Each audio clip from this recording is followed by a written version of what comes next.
Hamas is expected to release a second group of Israelis as a planned 4-day truce to allow an exchange of 50 hostages for Palestinian prisoners continue to hold in the besieged Gaza Strip. A huge crowd gathered to welcome children and women who were held hostage by Hamas for the past 49 days, some holding Israeli flags. People cheered at the helicopters landing at Schneider Children's Medical Center in central Israel. The Israeli military has said that the released hostages have undergone initial medical checks inside Israel.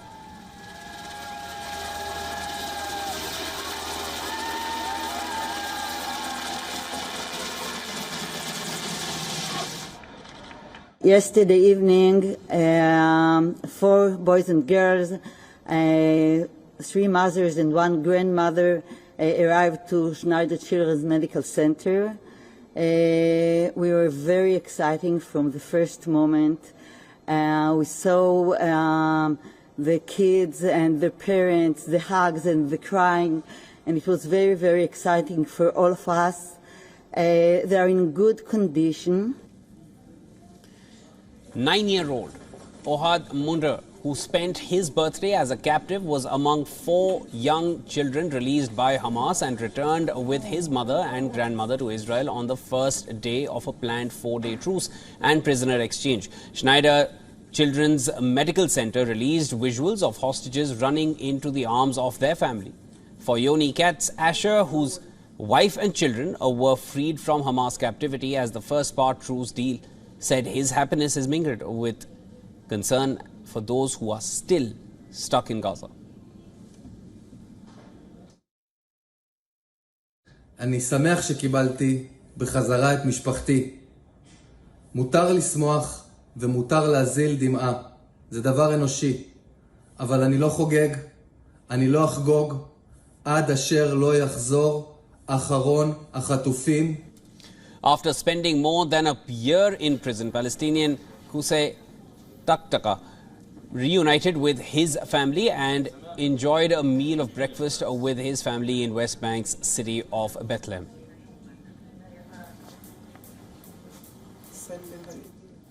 أول معرفة ومن أول ما صار الإشي إنه في صفقة وإشي زي هذا، يعني أنا الشعور لا ينوصف الفرح. الحمد لله رب العالمين، الحمد لله رب العالمين والشكر لله. وأول إشي إحنا دائما يعني في فلسطين فرحتنا ناقصة. الحمد لله إحنا بنفرح في طلعة أولادنا وبننبسط، بس بتضل الفرحة عندنا ناقصة. For the families of Palestinian detainees freed by Israel, the release of prisoners from Israeli jail brought relief tinged with sadness at the fighting. This is set to continue, and it's set to continue in Gaza after the expiry of a 4-day truce.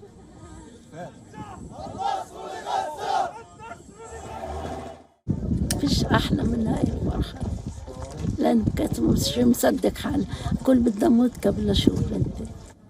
A huge crowd cheered after Palestinian prisoner Asil al-Titi was released in Balata refugee camp located in West Bank. She is one of the 22 Palestinian women who was released on Friday.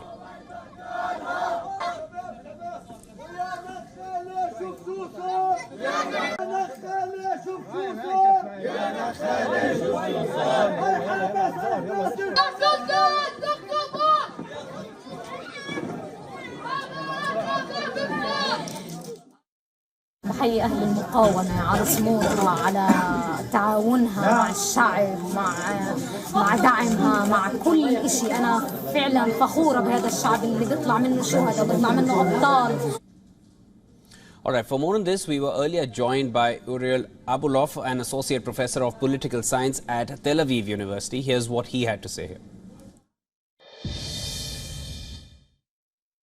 It went relatively well yesterday, and to see the reunion of the families was tremendously emotional. It was a happy day, obviously, for those who were released and for their families. It seems like things are going relatively smoothly today as well. There have been a couple of breaches of the ceasefire, but relatively minor at that. And so we do expect 14 more hostages to be released today in exchange for 42 Palestinians prisoners who will be released from the Israeli side. What comes next, of course, according to the deal, is 3 more days of such an exchange until 50 Israeli hostages will be released. And then there is a possibility of extending up until to 10 days, with each day Hamas releasing 10 more Israeli hostages. We were also joined by a prominent Palestinian human rights defender, Omar Barghouti, earlier. Listen in. Israel has violated the truce by shooting at Palestinian civilians walking through the main road to go back to their homes. The agreement between the occupier and the occupied did not include any prohibition on Palestinian civilians not going back home. This is absolutely ludicrous. What Israel is worried about is the international media covering what exactly it has been doing for 50 days, which is an absolute genocidal war, as hundreds of international law experts, genocide experts, including Israeli genocide experts like Omer Bartov and Ras Segal and many others, are saying this is an unfolding genocide. So Israel is terrified of this story, those images coming out to the world, exposing what it has been doing.